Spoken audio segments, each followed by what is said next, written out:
안녕하세요. 김종합의 경제부동산입니다. 구독, 좋아요 부탁드립니다. 부동산 흐름이 예상보다 훨씬 좋지 않습니다. 대선을 기점으로 상승 반등하는 것이 아니라 오히려 3월 대폭락설이 크게 번지고 있는데, 그 근거로 전국 단위 집값 하락폭이 지나치게 빠르며 청약 경쟁률과 미분양이 급증하는 반면 매수하고자 하는 사람은 완전히 자취를 감췄기 때문입니다. 문제는 대출 제한과 금리 인상 같은 구조적인 측면으로 집값이 추락 중이기 때문에 매수자는 점점 더 사라질 것이며 백약이 무효라는 점입니다. 오죽하면 집값 하락을 염원하는 정부조차 급격한 추락을 염려해서 연착륙 방안을 모색할까요? 유료상담은 010-3999-8808 전화 주십시오. 3월 집값 대폭락 온다. 집주인 초급매 10배나 늘어나서 큰일 난다. 보시면 시계추가 이미 12시를 넘어섰습니다. 아주 시뻘겋게 여기 도시 전경, 아파트 전경이 보이는데 바쁘게 움직이고 있죠. 이제 현재 매수자, 매도자 갈아타기. 그렇다면 지금 이 시점에서 어떤 액션을 취해야 할까요? 먼저 현재 부동산 전략, 매수자, 매도자 갈아타기. 매수자가 취해야 할 행동들, 물론 여러 가지가 있겠죠. 상황에 따라도 다릅니다. 근데 맥을 잡아보면 원칙적으로는 당장 잡는 것보다 2년에서 한 5년 흐름 보며 바닥에 매입을 하는 게 원칙은 맞아요. 그렇지만 현재 가만히 놀 수는 없으니까 청약 계속 릴레이식 청약을 하고, 하락장이 정말로 도래하면 청약하고 급매를 저울질하면서 하면 돼요. 만약에 나는 올해 꼭 매수를 해야겠다 그러면 지금은 하지 마세요. 대략 한 달 뒤인 3월 대선 이후에 반등 가능성도 있긴 하니까 그때 더 추락하는지 반등하는지를 보고 판단하셔야 돼요. 자, 그럼 매도자는 정상적으로 1주택 갖고 있는 분들은 뭐 반토막이 나든 뭐 20%가 빠지든 정상적 1주택 아파트, 그것도 아파트를 말하는 거예요. 세대수도 괜찮은 거, 이렇다면 보유해도 괜찮습니다. 그렇지만 수도권에 지나친 외곽에 있거나 또 지방에 그냥 거품이 엄청나거나 이런 것들을 보유하신 분들은 나중에 지금 많이 거품이 올라왔잖아요. 추락할 수가 있으니까, 시간도 많이 걸릴 수 있으니까 매도하라는 게 아니라 매도를 판단하셔라. 그리고 특히나 아파트가 아닌 것들 많죠. 비아파트, 오피스텔, 빌라 이런 것들 말하는 거예요. 또는 영끌로 지나치게 무리하게 매수했거나 집이 너무나 많아, 다주택자, 이런 분들은 매도도 판단하는 게 좋아요. 갈아타기. 지금 꼭지장에서 갈아타는 것은 폭락 위험성이 있으니까 안 좋아요. 꼭 갈아탄다면 줄여서 가세요. 내 거보다 좀 싼 걸로. 물론 세대수 적은 걸로 가면 안 돼요. 안 팔리니까. 자, 내 거보다 좀 싼 걸로 가는 건 괜찮은데 더 좋은 곳으로 갈아타는 것은 안 좋습니다. 더 많이 뛰었기 때문에. 그 다음에 하락장이 많이 떨어진 곳으로 갈아타라. 이건 진리예요. 내 것 떨어진 것만 생각하지 마시고 반드시 잊지 마세요. 꼭 갈아타세요. 이때 상급지로 갈아타지 못하면 언제 갑니까? 그리고 분양권, 미분양, 급매, 이 네 가지 잊지 마세요. 분양권, 미분양, 급매, 이 중에서 좋은 것으로 갈아타면 되고, 또는 1+1이 뭐냐? 집 하나 갖고 있고 분양을 받는다든가, 분양권을 갖고 있다든가, 뭐 갭 투자를 한다든가, 이걸 해도 돼요. 하락장에는. 이제 2022년, 2025년 부동산 흐름 4가지. 이번에 좀 업그레이드를 한번 시켜봤어요. 이게 0입니다. 0. 0이죠. 근데 잘 보세요. 정말 많이 뛰었네요. 이렇게. 2017년 문재인 정부부터 이렇게 많이 뛰었어요. 집값이. 떨어진 건 조금밖에 없죠. 자, 그리고 특이한 사항은 최근에 올라올수록, 즉 2021년 여기 있는데 제일 많이 뛰었어요. 또 하나는 여름마다 종합대책이 나왔네요. 8.2대책, 9.13 대책, 이런 식으로. 이렇게 주로 여름에 폭등을 했다라는 게 드러나요. 꼭 대책이 나오면 떨어진 데다가 또 올라가고 떨어진 데다가 또 올랐잖아요. 지금 현재는 여기입니다. 이제 대출 제한, 금리 인상이 9월 달에 진행하면서 잡으세요. 이렇게 높았던 곳이 여기까지 내려왔어요. 자, 지금 초록색 보이시죠? 원. 이게 현재 시점이에요. 0 밑으로 내려온 거예요. 자, 이제 시세나 실거래가가 다 마이너스로 전환됐어요. 그러면 이제 앞으로 4가지는 어떤 형태로 갈 거냐? 자, 먼저 A 코스. 1분 짱난다. 이거 25년인데 25년이 문제가 아니라 뭐 30년까지도 빠질 수 있다. 이게 장기 하락. 두 번째, B입니다. 자, 이제 쭉 내려간다. 내려가는데 한 25년 정도나 뭐 4년 정도나 6년 정도 해가지고 올라오고 있죠. 이 B. 결국은 또 이렇게 뛸 것이다. C. 자, 무슨 말 하느냐? 자, 지자체 선거도 있어서 이렇게 반등을 하다가 계속 떨어지는 게 아니라 올 여름에 반등을 하다가 결국은 떨어진다. 이제 새 정부가 들어서면서 이렇게. C. 그 다음에 아니다. 이렇게 올라가면서 쭉 2, 3년, 4년은 더 갈 것이다. 이렇게 크게 네 가지 전망이 있어요. 물론 이 사이에 여기 동그라미 5원 친 건 대선이 기준입니다. 그리고 이제 이 대선까지는 확실히 빠질 것 같아요. 이게 기준이에요. 그리고 지자체 선거나 여름이 있기 때문에 폭등한다. 그렇지만 이렇게 하락 계속 이어질 수도 있다고 했죠. 새 정부 3기 분양 폭탄, 3기 입주 폭탄이 앞으로 계속 24년, 계속 25년까지 걸치기 때문에 집값은 떨어질 가능성이 높습니다. 결론적으로 여기 보시면 A코스, 장기간 일본식 침체 가능성이 낮아요. 왜? 우리나라는 일본보다 경제 성장률이 높고 국가 경쟁력도 일본을 압도합니다. 일본은 이제 무늬만 선진국이지 사실상 후진국이에요. 자, 그 다음에 B코스 보실래요? 2에서 5년 사이클 하락. 자, 과거 반복되는 하락으로 집값 거품이 커서 가장 높은 확률. 뭔 말이냐? 이거 지금 B가 가장 확률이 높아요. 쭉 내려갔다가 한 2년에서 5년 있다가 반등. 이게 2에서 5년 사이클 하락. 꼭 염두하셔야 돼요. C코스, 대선 이후 반등 후에 다시 또 하락. 이것도 가능성이 B하고 C는 비슷해요. 여기 보세요. 자, 일단 대선 끝나고 한 여름 정도에서 반등을 해요. 이렇게. 이때 이제 매도자들은 마지막 기회가 되겠죠. 했다가 결국은 새 정부가 집값이 너무 거품이 심하니까 정책을 쓰고 하니까 결국은 내려간다. 과거 반복된 하락으로 집값 거품이 커서 가장 높은 확률이고, C코스 대선 이후에 반등한 다음에 다시 하락. 지자체 선거, 여름 반복 폭등, 여름만 되면 뛰었기 때문에 또 이번에도 올랐다가 이렇게 하락한다. 얘도 두 번째로 높은 확률이죠. 그런데 D코스는 계속 올라간다는 건데 이거는 대선 이후에 앞으로도 1에서 4년간 상승할 것이다. 코로나, 유동성, 세계 집값이 함께 올라가는데 우리나라만 떨어질 리가 없다. 그렇지만 제가 보기에는 가능성이 낮아요. 그래서 여러분들이 염두할 것은 B와 C입니다. 이제 2월 8일자 전국 지역별 폭락아파트 사례. 그렇다면 진짜 많이 빠졌느냐 한번 보자. 강남 폭락아파트 DH자이 마이너스 7억, 반포 AD 7억, 자 아크로리버 마이너스 5.2억, 아크로리비스타 마이너스 4.5억, 레미안 리더스 마이너스 4억, 정말 4억에서 마이너스 7억. 이번에는 서울 한번 볼까요? 서울 용산 삼성레미안 마이너스 7.3억, 종로 엘리시아 6.6억, 목동 신시가지 13단지 마이너스 6.4억, 창동 19단지 마이너스 5억, 은평 경남 아너스빌 마이너스 4.2억. 다 이렇게 많이 빠졌네요. 자, 경기도 폭락아파트 판교 푸르지오 마이너스 6.7억, 광주 셀트럴 자 60단지 마이너스 5.2억, 미사강변 2차 마이너스 4.8억, 가면 한라비발디 마이너스 4.6억, 분당 백현 2단지 마이너스 4.5억, 그 다음에 우왕 내순 이편한 세상 마이너스 3.7억, 동탄 시범 하나 마이너스 2.5억. 많이 빠졌죠.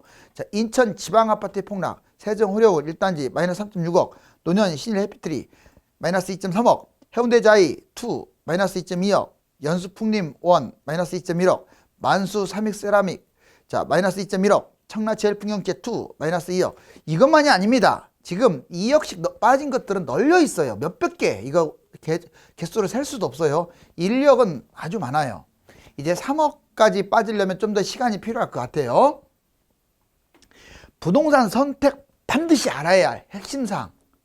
여러분들이 부동산 선택에서 꼭 알아야 할 것들. 제 방송에서는 항상 여러분들에게 도움을 주는 방송. 물론 이제 부동산에 지식이 많은 분들은 조금 내가 아는 것이다 할 수도 있을지 몰라도 대부분 불특정 다수들한테는 도움이 많이 될 거예요. 자, 여러분들이 꼭 해야 할 일은 이거 웬만하면 유주택. 그러니까 무주택이 돼서는 안 돼요. 웬만하면. 집은 항상 우상향하기 때문에 웬만하면 집은 갖고 있어야 돼. 여기 보세요. 부동산은 우상향합니다. 즉 계속 오른쪽으로 올라간다는 뜻이에요. 폭락의 2배입니다. 떨어진 것보다는 항상 올라갈 때 이제 예를 들어서 50% 떨어져도요 3배 이상 뛰기 때문에 결국 끌고 가는 게 좋아요. 이거 이해됐죠? 그런데 아무 집이나 유지하면 안 돼요. 여기 보세요. 대단지 아파트를 끌고 가는 게 좋아요. 웬만하면. 상승장에 많이 올라가요. 여러분들 주변에 보세요. 대단지 아파트 많이 뛰었죠. 상승장에 크게 오릅니다. 그렇지만 지금 이 시점에서 꼭지에서 매입하면 많이 오른 만큼 폭락하니까 이 시점은 조심하세요. 그리고 서울 지역이라든가 전국의 핵심 지역, 수도권도 메인 지역, 지방광역시도 메인 지역 애들 중심으로 매입을 하는 게 좋아요. 외곽을 매입하는 것보다. 다만 지금은 꼭지니까 좀 떨어졌을 때 말하는 거죠. 서울과 전국의 핵심을 잡아라. 꼭지에 매입하는 것은 많이 떨어지니까 조심하고. 자, 이제 아파트가 아닌 것들은 제가 노래 부르지만 금지다. 예외도 있기는 해요. 8대2로 80%는 안 좋고 20%는 좋다. 자, 투자성, 황금성은 안 팔린다는 뜻이에요. 그러니까 나빠요. 오히려 아파트가 아닌 것들을 끌고 가게 되면 무주택만 또 못합니다. 안 팔려가지고. 그러니까 하지 마세요. 자, 나홀로 아파트도 웬만하면 안 하는 게 좋아요. 강남에 붙어 있어도 나홀로는 나홀로일 뿐이에요. 부동산 아파트에서 제일 중요한 게 뭡니까? 그래요. 입지 다음으로 중요한 게 세대수예요. 서울 같은 경우는 여기 아니에요. 세대수라고 분명히 얘기했어요. 자, 투자성, 황금성이 나빠요. 나홀로 아파트는. 입지가 좋아도 하지 마세요. 웬만하면 돈 좀 더 주더라도 하락장에 갈아타세요. 폭락장 갈아타기. 항상 갈아타기는 하락장에 한다. 폭락장은 신이 여러분들께 준 최고의 선물이다. 가만히 있으면 안 돼요. 분양, 분양권, 미분양, 급매 중에서 갈아타기 하라. 자, 서울 수도권 지방 A급과 D급 입지 분석을 해달라고 또 여러 차례 이렇게 댓글이 있어서 다시 한번 이거 아주 중요합니다. 자, 이거 우리나라 남한의 지도죠. 대한민국의 지도입니다. 이 서울 빨간색 보이죠? 이게 원 되게 조그만하죠. 파랗게 동그라미 쳤는데 그 다음에 이제 경기도의 중심부 경기도의 중심부라고 하면 이렇게 보시면 돼요. 의정부, 남양주, 그 다음에 성남, 용인, 수원, 그리고 시흥, 부천 이렇게 해서 고양 이렇게 이 안쪽으로. 그 다음에 이 파란색 이거 빨간색이 해당됩니다. 이제 경기도 보세요. 경기도 이렇게 원 큰 거 이게 세 번째로 좋은 거예요. 네 번째 볼까요? 되게 크네요. 재밌는 것은 서울에 1,000만 명이 살고요. 이 경기도와 인천을 포함한 이 경기도 이게 약 1,500만. 그래서 전국 2,500만이 여기에 다 살고 있어요. 이렇게 넓은 땅에 50%가 살고 이 좁은 땅에 50%가 살아요. 그래서 수도권이 지방보다 훨씬 좋은 거예요. 자, 그렇다면 세부적으로 여기 한번 보세요. 이 지도는 보이죠? 시각적으로. 자, A급 서울을 봤더니 강남 3구 이제 지역 여기 서울도 다 좋은 건 아니에요. 다른 곳들보다 A급이라고 한 것은 서울은 다 좋은 건 맞는데 A급도 구분을 해보자고. 강남 3구, 한강변, 도심권, 서울 외곽순으로 좋습니다. 인구를 따져봤더니 대략 950만. 수도권의 18분의 1밖에 안 돼요. 이 경기도의 18분의 1. 그리고 전국의 150분의 1, 전국의 150분의 1. 여기에 5분의 1이 사는 거야, 인구가. 그러니 서울은 희소성으로 설령 폭락을 하더라도 결국 나중에 좋아요. 그 다음에 빈집 예상 현재 3%. 그것도 일시적으로. 뭐 집이 남아돌아서 빈집이 아니에요, 서울은. 세계 10대 도시입니다, 서울은. 우리나라 경제력만큼이나 앞으로 무궁무진하게 뭐 한류라든가 소프트 파워 이런 것들에 힘을 얻어서 서울은 아마 국제도시로 발달을 할 거예요. 그래서 서울에 집을 가지고 있으면 단순하게 우리나라에서 제일 비싼 집을 갖고 있다 이게 아니라 전 세계적으로도 가장 좋은 곳에 집을 갖고 있다 이 표현이 맞아요. 이제 B급 경기도 중심, B, C는 경기도인데 그래도 중심하고 주변하고는 구별을 해야 돼요. 이 중심부가 이 동그라미 원친 곳들, 서울에 가까운 곳들이죠. 주요 신도시는 과천, 광명, 성남, 용인, 하남, 안성이 아니라 안양, 수원, 구로, 자, 구리 이런데 바로 이렇게까지 지역 순입니다.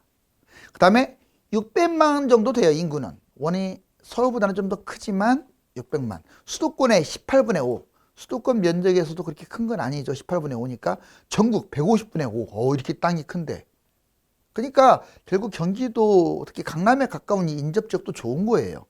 빈집은 10년 후에 약 10% 정도 공급 폭탄, 신도시 경쟁 때문에 폭락은 피할 수가 없습니다. 물론 서울도 폭락을 해요. 자, 이제 외곽 지역은 제가 웬만하면 잡지 말라고 했는데 한번 볼까요? 인천도 외곽입니다. 경기 외곽과 인천 C급이에요. 인천, 군포, 시흥, 안산, 김포, 화성, 평택, 파주, 양주, 오산, 여기는 남양주. 남양주도 이제 좀 외곽 쪽이겠죠. 자, 인구는 1천만이나 되고요. 수도권의 18분의 12, 대부분의 수도권을 차지하는 거죠. 그리고 전국으로 따지면 150분의 10이니까 땅이 넓지는 않아요.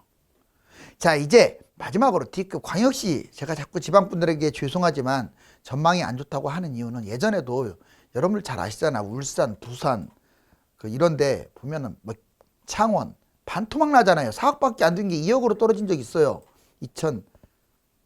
2019년에. 알았어요? 그러니 인구 문제 때문에 떨어진 거예요. 앞으로 더 심각해질 거예요. 지역 순위를 보면 세종이 제일 좋은 것 같고, 그 다음에 대전, 부산, 대구, 울산, 기타 순인데 인구 면적은 2,500만도 이제 줄어들고 있죠. 자꾸 수도권으로 이전하니까 약 반절이 살고, 전국 50분의 132, 대부분 땅이 너무 커요. 인구는 적은데 빈집도 10년 후에 무려 30%, 인구 급감에다가 공급폭탄까지 맞서가지고 이 수도권이 빈집이 남아돌게 되면 지방은 더 망하는 거예요. 왜? 수도권이 못 가는데 지방이 집값이 올라갈 수가 없잖아요. 늦게 부동산 뛰어들면 망한다라고 제가 강조합니다. 자, 왜? 이런 것들 하지 마세요. 수도권이나 어디에 외곽 잡지 마세요. 지방도 다 나쁘다고는 할 수 없지만 좀 중소도시가 더 위험해요. 상가, 오피 또는 빌라 토지 등등등 이런 거 하지 마시고, 자, 왜 그러냐면 뒤늦게 뛰어들면 망한다라고 했어요. 늦게 중독됩니다. 항상 뭐든지 늦게 시작한 사람들이 늦바람이 무섭다고 박탈감에 관심을 갖다 보니까 문제가 돼요. 홈쇼핑 계속 보면 물건 사고 싶듯이 얘도 중독돼갖고 망하는 거예요. 자금이 부족하니까 어쩔 수 없이 이런 걸 보는 거예요. 누구는 좋은 건 모르나요? 자, 그렇지만 하지 마세요. 왜 잡습니까? 이런 걸. 아파트 비싸서 포기하고 싼 것들 마련하려고 하니까 나는 실거주다 자꾸 최면을 거는데, 자, 집값이 떨어지는 실거주 피눈물 흘리는 경우 많이 봐요. 왜 스스로 피눈물 흘릴 길로 갑니까? 그것도 많이 뛰었어요. 지금 작년에. 자, 자금 부족하다고 함부로 잡는 거 아니에요. 소액 투자, 적은 금액으로 투자 단계적으로 좀 만회하려고 하는 거야. 너무 내가 벼락거지로 손실을 봤으니까. 만회를 하는 게 아니라 분산이 돼가지고 나중에 투자할 때 돈도 적은 데다가 제대로 잡지도 못해요. 안 팔려가지고. 아주 안 좋아요. 자녀 내 집 마련한다. 자녀가 안정감을 갖게끔 하려고, 결혼시키려고. 다 좋아, 이 뜻은. 근데 지금은 조금 피하시는 게 어떨까. 불안 심리로 매입하는 것보다 지금은 분명히 좀 내려가고 있으니까 3, 4, 5월 좀 그 뒤에 한번 판단하자고요. 현금 보유가 불안하다. 현금 하락, 돈이 넘쳐나기 때문에 화폐 가치가 하락했다는 사람은 하나는 알고 둘은 모르는 거예요. 자, 적금 이자가 낮으니까 은행에 왜 맡기느냐. 집값은 서너 배 뛰었는데 돈은 서너 배 안 찍었어요. 돈은 3, 40%밖에 안 찍어냈어요. 그런데 집값은 무려 200, 300, 400% 뛰었어요. 바꿔 말하면 뭐냐. 돈이 최고다 이 말이에요. 거품이 너무 올라갔으니까, 집값이나 이런 것들이. 자, 주변 회유. 영업사원들이 자꾸 문자 주면서 이거 사라 저거 사라. 또 주변 지인, 항상 지인이 여러분들 인생 망친다고 했잖아요. 자꾸 유혹하지 마세요. 대출 양호? 얼마나 나쁘면 정부가, 은행이 대출해 주겠어요. 대출이 좋은 것은 그 물건이 좋지 않다는 거예요. 각종 조건에 혹해요. 주택수로 안 들어가니까 사고. 그게 중요한 게 아니잖아요. 이게 투자성이 있냐가 중요한 거지. 부동산에 무지하니까 그럴 가능성이 커요. 입지가 뭔지, 타이밍이 뭔지 알 수가 없어요. 그래서 오로지 하나 알고 있는 그 호재도 이미 반영됐을 텐데 이것만 믿고 투자. 금리 인상과 집값, 신도시와의 상관관계 보면 여기 보세요. 1차 인상기. 자, 금리 인상을 하니까 집값이 어떻게 됩니까? 이 빨간색 보세요. 쭉 내려가 버리죠. 그다가 다시 또 올라갔고, 또 인상을 하니까 2013, 14년에 쭉 내려갔죠. 이제 쭉 올라가다가 이번에 이제 내려왔는데, 이제 인상을 하면 아마 집값이 이렇게 많이 올라와서 집값이 근데 떨어질 거예요. 이번에 신도시 보세요. 1기 신도시, 2기 신도시 발표, 3기 신도시 발표. 꼭 신도시가 발표된 이후에는 사단이 납니다. 여기 보세요. 집값 떨어지는 거 보세요. 자, 2기 신도시 발표되니까 집값 떨어지는 거 보세요. 자, 지금 집값 떨어진 거 특히 입주할 때 막 이렇게 집값 폭락을 했잖아요. 그럼 3기 신도시 당연해요. 이것도 폭락이에요. 볼 것도 없어요. 얘 두 개 합친 것보다 3기 신도시가 훨씬 많아요. 더군다나 인구도 줄고 1인 가구만 늘어나는데 이건 답이 안 나와요. 이제 예전에 보니까 대치동 음마아파트 11억 6천이 6억으로도 떨어지고, 그 다음에 대치동 독레3 뭐 22억짜리가 11억으로 반토막 나기도 하고, 압구정도 25억짜리가 15억으로 떨어지기도 하고, 서울 아파트 경쟁률이 계속 높을 것이라 착각하지 마세요. 경쟁률이 높은 것은요 한 2, 3년밖에 안 돼요. 여기 예전에 2006년 7년에 잠깐 61.5하고 확 떨어지는 거 보세요. 8.5, 또 조금 24.5, 이 정도 경쟁률에다가 하락장이 10년 14년 15년까지 이때 보시면 뭐 2대1 7대1 2대1, 이거 서울이 그래요. 서울이 2대1은요 개나고리나 다 당첨된다는 얘기예요. 그러다가 문재인 정부 때 집값이 너무 뛰니까 68대1. 자, 이거 집값 1년만 빠지면 여기 수직으로 내려가는 거 보세요. 1년 만에도 이렇게 떨어진다고요. 제가 이거 근거 자료를 확실히 보여드리잖아요. 계속 유지가 되는 게 아니야 이게. 그러려면 집값이 유지가 돼야 돼요. 자, 이제 서울 보면 쭉 내려가네요. 여기까지 내려왔어요. 지금 0 마이너스로. 그런데 마이너스 내려왔다고 이건 집값 그 시세예요. 시세가 여기까지 내려오죠 않겠죠. 계속 꾸준히 올라갔으니까 얘가 이제 집값이 이렇게 가져야 얘도 이렇게 내려오겠죠. 그 다음에 전국 수도권도 이제 경기도와 인천면은 쭉 무섭게 내려왔네요. 마이너스까지 내려왔고, 집값이 이제 완만한 곡선을 타고 얘가 이렇게 하락을 가면 얘도 이렇게 내려오겠죠. 자, 이제 광역시 보세요. 광역시도 완전히 내려왔어요. 수도권하고 똑같아요. 광역시 좋은 거 아니에요 지금. 보세요. 완만해졌잖아요 벌써.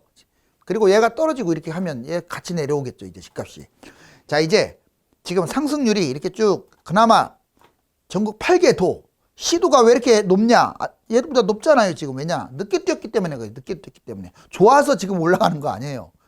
자, 그래서 약간은 올라가고 있는데 얘들 결국 밑으로 내려올 거예요. 그러면 나중에 쭉 내려와서 팔리지도 않겠죠.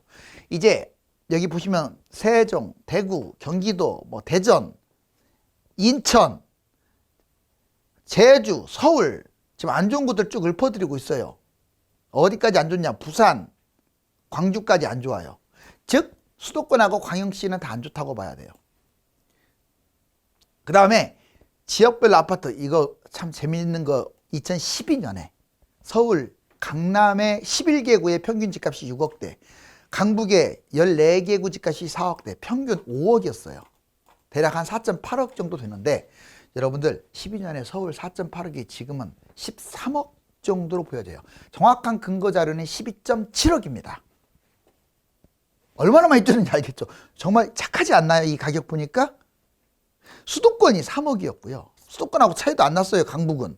그 다음에 6대 광역시는 1억대였어. 지방도 1억대였고. 이러던 게 이렇게 많이 뛴 거예요, 지금.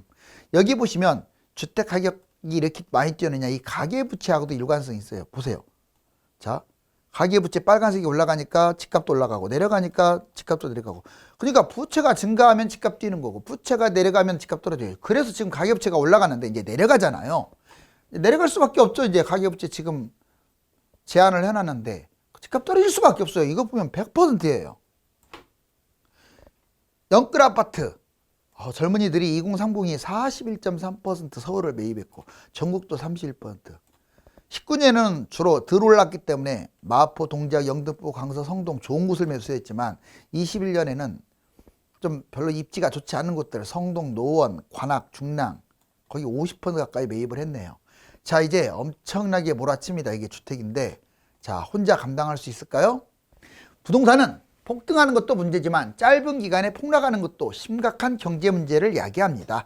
그렇지만 지금 부동산 하락은 단발성이 아니라 집값 거품이 지나치기 때문에 원상복귀하려는 필연적인 수순으로 보여집니다. 감사합니다.